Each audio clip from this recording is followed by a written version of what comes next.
অবশেষে 15 দিন পরে আমার হাজবেন্ড বর্ডার থেকে বাসায় আসছে। আর বাসার বাজারটাও শেষ হয়ে গেছে। ভাবতেছি তাকে দিয়ে আজই মাসের বাজারটা করে নিব।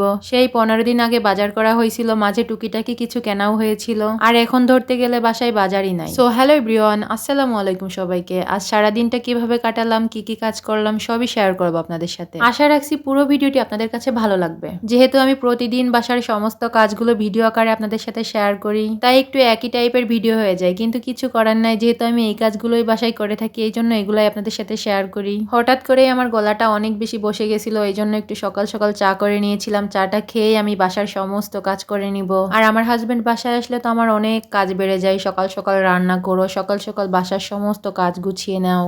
সে তো আজ সকালেই ডিউটিতে চলে গেছে। আমি সকাল সকাল উঠে এখন বাসার কাজগুলো গুছিয়ে নিচ্ছিলাম। বাবুকে খাওয়ানোর জন্য এসে দেখি জগের পানি শেষ হয়ে গেছে, এই জন্য জার থেকে পানি ঢেলে নিচ্ছিলাম। আর আমরা এই খাওয়ার পানিটা জারে করেই ধরে রাখি, এটা আমাদের 2-1 দিন অনায়াসেই হয়ে যায়। পানিটা ঢেলে সবকিছু সুন্দর করে গুছিয়ে রেখে দিচ্ছিলাম। আর এদিকে ডাইনিং টেবিলটাও কিন্তু পরিষ্কার করে নিয়েছিলাম। আজ অফ ক্যামেরাতেই করেছিলাম, কারণ ক্যামেরাতে আনতে গেলে ভিডিওটা অনেক বড় হয়ে যাবে। প্রতিদিন যেহেতু ভিডিওতে নেওয়া হয়, এই জন্য আজ আর ভিডিওতে নিলাম না। দেন পরে বাসি ঘরটা সুন্দর করে ঝাড়ু দিয়ে নিচ্ছিলাম। সকাল সকাল ঘরটা ঝাড়ু দিলে আমার খুব ভালো লাগে, ময়লা টয়লা পায়ে বাঁধে না, একদম পরিষ্কার পরিচ্ছন্ন দেখা যায়। আমি আমার সম্পূর্ণ ঘরটা সুন্দর করে ঘুরে ঘুরে ঝাড়ু দিয়ে নিলাম। তারপরেই তো আবার রান্না টান্না করতে হবে।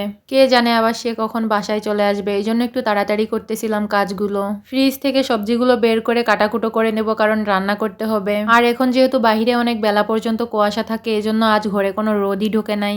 আর আজ তেমন একটা রোদও ওঠে নাই। আর এদিকে আমার ফ্রিজে কোনো সবজিই ছিল না, দেখি পেঁয়াজের কালি ছিল কিছুটা, ওইটাই বের করে নিলাম। ভাবলাম ভাজি করব আর রুই মাছ ভোনা করব, তার জন্য মাছটাও কিন্তু ভিজিয়ে রেখে দিয়েছিলাম। যেহেতু বাজার করতে হবে, এই জন্য বাসায় যা ছিল তাই দিয়ে আজ রান্নাটা সেরে নিলাম। আর এদিকে যে একটু আগে চা বানিয়েছিলাম, হাঁড়িটা ধোয়া হয়নি, আবার বাবুকে খাওয়ানো হয়েছিল, প্লেটটাও সুন্দর করে ধুয়ে রাখতেছিলাম। এগুলো ধুয়ে আমি সিংটা খালি করে নিচ্ছিলাম, কারণ আবার সবজিগুলো কাটাকুটো করে ধোয়াধুই করতে হবে। ওই জন্য আগে থেকেই সিংটা পরিষ্কার করে রাখতেছিলাম, তাহলে পরে আর কষ্ট হবে না। হাঁড়ি পাতিলগুলো সুন্দর করে ধুয়ে নিচ্ছিলাম। আর ওদিকে দেখি মাছটাও এড়ে গেছে, মাছটা ধুয়ে আমি ভাবলাম রান্নাটা বসিয়ে দিব। অনেক দিন হলো রান্না বান্নার ভিডিও দেওয়া হয় না, এই জন্য ভাবলাম আজ রান্নাটা শেয়ার করবো আপনাদের সাথে। প্রতিদিন তো শুধু বাসা পরিষ্কার পরিচ্ছন্ন করার ভিডিওই দেই, রান্না টান্না আর দেওয়া হয় না, কারণ রান্নার ভিডিও দিতে গেলে ভিডিওটা অনেক বড় হয়ে যায়, এই জন্য রান্নার ভিডিও আর শেয়ার করা হয় না। তো ভাবলাম আজ দুইটাই দিব, এই জন্য বাসা পরিষ্কার করে রান্নার ভিডিওটাও করেছিলাম। আর রান্না করতে আসলে আমার হাতে অতটা টাইমও থাকে না, একটু তাড়াহুড়োর উপরেই করা হয়, এই জন্য রান্নার ভিডিওটা নেওয়াও হয় না। তবে আজ একটু সকাল সকাল বাসার কাজগুলো করা হয়ে গেছিল, এই জন্য ভাবলাম আজ রান্নার ভিডিওটাও নিয়ে হাতে একটু টাইমও আছে। এইগুলা ধুতে ধুতেই দেখি মাছটা বরফ থেকে ছাড়িয়ে গেছে, তো ভাবলাম মাছটা আগে সুন্দর করে ধুয়ে তারপরে হলুদ লবণ মাখিয়ে ভেজেও নিব।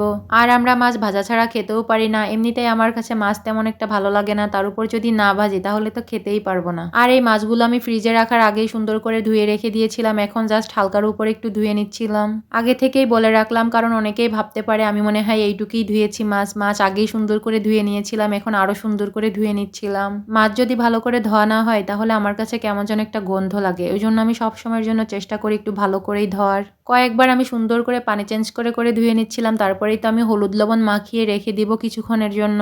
আর এখানে আমি বড় বড় 3 পিস মাছ নিয়েছিলাম শুধু দুপুরের জন্য, রাত্রে আবার রান্না করতে হবে, ওই জন্য কম করেই রান্না করতেছিলাম, যেহেতু আবার রাত্রে রান্না করব। আমার হাজবেন্ড বাসায় থাকলে তো আমার দুপুরেও রান্না করা লাগে, আবার মাঝে মাঝে রাত্রেও রান্না করা লাগে, তাই আজও রাত্রে রান্না করা লাগবে। আজ যেহেতু বাসায় বাজার ছিল না, এই জন্য যা ছিল তাই দিয়েই রান্নাটা চালিয়ে দিচ্ছিলাম। সে আবার একটু পরে বাজার করে আনবে, তারপরে রাত্রে আবার রান্না করব। আর রাত্রের রান্নাগুলো তেমন একটা শেয়ারও করা হয় না, কারণ যেহেতু অন্ধকার থাকে আর ভিডিওতে তেমন একটা ভালোও আসে না, এই জন্য দিনের বেলাতেই ভিডিও করার চেষ্টা করি। সূর্যের আলোতেই আমার ভিডিওগুলো হয়, কোনো লাইট লাগে না। আর আমার ভিডিওগুলো তোমাদের কাছে কেমন লাগে সেটা আমি জানি না, তবে কিছু কিছু মানুষ আমার ভিডিও অনেক বেশি পছন্দ করে আমি দেখেছি। তবে তোমরা যদি একটু কমেন্টস করো আমার কাছে কিন্তু খুব ভালো লাগে। যাই হোক, এদিকে রান্নাটাও বসিয়ে দিয়েছিলাম। মাছে কিন্তু হলুদ লবণ মাখিয়ে কিছুক্ষণ রেখেও দিয়েছিলাম, তারপরে এখন রান্নাটা বসিয়ে দিয়েছিলাম। মাছগুলো আগে ভেজে নিচ্ছিলাম, একটু কড়া কড়া করেই ভেজে নিব যেহেতু ভোনা করব। আর আমার না কয়েকটা ননস্টিকের কড়াইও আছে, কিন্তু আমার এই কড়াইগুলোতে রান্না করতে অনেক বেশি ভালো লাগে। দেখো রান্না করতে করতে এই কড়াইগুলো একদম তেল তেলে হয়ে গেছে, মাছ ভাজতেছি তল থেকে একটুও ধরতেছে না, কত সুন্দর করে উঠে আসতেছে, একদম ননস্টিকের কড়াইয়ের মতো।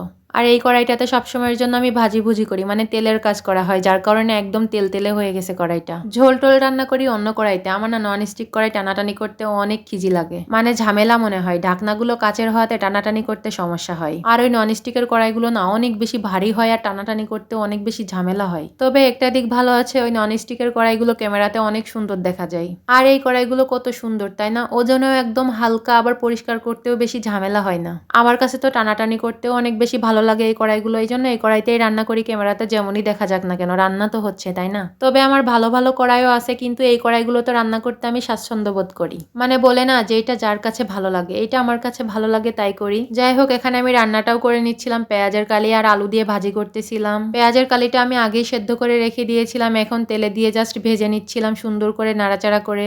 আর ভাজিটা হয়ে গেলে আমি মাছটা ভোনা করে নিব। আমার 2 চুলা ছিল, কিন্তু আমি ইচ্ছা করেই করিনি, কারণ যেহেতু একটু ভিডিও করতেছিলাম এই জন্য ভাবলাম এক এক করেই করব। তবে ইচ্ছা করলে 2 চুলাতেই রান্নাটা করে নিতে পারতাম আর 2 চুলার ভিডিওই নিতে পারতাম, কিন্তু ঝামেলা হয়ে যাইতো একটু। ভাজিটা আমি ওই চুলাতে দিয়ে দিয়েছিলাম আর মাছটা এই চুলাতেই ভুনা করে নিচ্ছিলাম। ভিডিওটা আর বেশি বড় করতেছি না, রান্না করতে করতে এখানেই বিদায় নিচ্ছি। আপনারা ভালো থাকবেন, দেখা হবে নেক্সট ভিডিওতে। আল্লাহ হাফেজ।